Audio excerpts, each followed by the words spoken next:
Assalamualaikum warahmatullahi wabarakatuh. Saya Busmeta akan membahas tentang auditing sektor publik. Auditing sektor publik yaitu kegiatan yang ditujukan terhadap entitas yang menyediakan pelayanan dan penyediaan barang yang pembiayaannya berasal dari penerimaan pajak, penerimaan negara lainnya dengan tujuan untuk membandingkan antara kondisi yang ditemukan dan kriteria yang ditetapkan. Tujuan audit sektor publik dipertegas dalam Undang-Undang Nomor 15 Tahun 2004 tentang Pemeriksaan Pengelolaan dan Tanggung Jawab Keuangan Negara. Undang-undang ini menyatakan bahwa pemeriksaan berfungsi untuk mendukung keberhasilan upaya pengelolaan keuangan negara secara tertib dan taat pada peraturan perundang-undangan yang berlaku. Pengelolaan keuangan negara merupakan keseluruhan kegiatan pejabat pengelola keuangan negara sesuai dengan kedudukan dan kewenangannya yang meliputi perencanaan, pelaksanaan, penganggaran, pengawasan, dan pertanggungjawaban.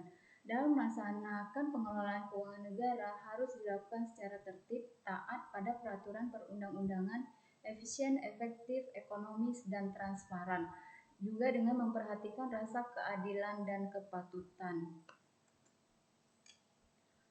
Hasil audit berupa informasi. Informasi yang diperoleh dari hasil audit sektor publik dapat digunakan oleh pihak intern maupun pihak ekstern yang mengevaluasi apakah pertama, sektor publik mengelola sumber daya publik dan menggunakan kewenangannya secara tepat dan sesuai dengan ketentuan dan peraturan.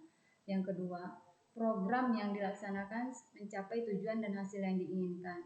Yang ketiga, pelayanan publik diselenggarakan secara efisien, efektif, ekonomis, etis, dan berkeadilan.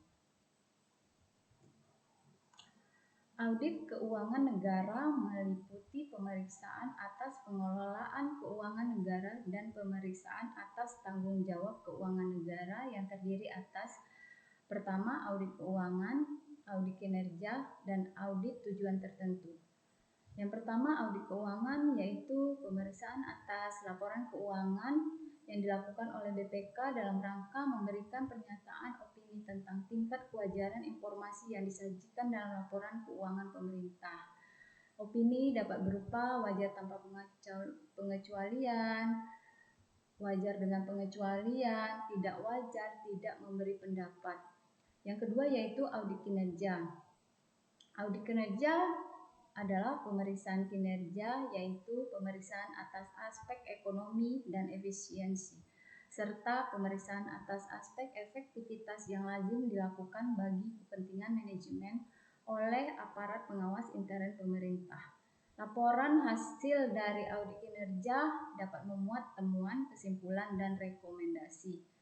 Audit tujuan tertentu yaitu pemeriksaan yang dilakukan dengan tujuan khusus, yaitu di luar pemeriksaan keuangan dan pemeriksaan kinerja. Termasuk dalam pemeriksaan tujuan tertentu ini yaitu pemeriksaan atas hal-hal yang berkaitan dengan keuangan dan pemeriksaan investigatif. Laporan dari audit tujuan tertentu itu dapat memuat kesimpulan. Pelaksanaan dalam audit sektor publik yaitu lembaga audit pemerintah dan juga KAP yang ditunjuk oleh lembaga audit pemerintah.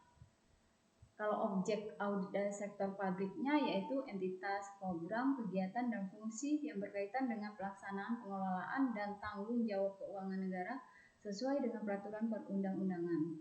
Standar audit yang digunakan yaitu standar pemeriksaan keuangan negara yang dikeluarkan oleh BPK.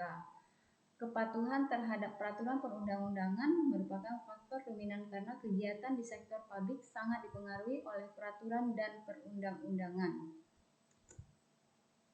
Terima kasih. Begitulah pemaparan saya tentang auditing sektor publik.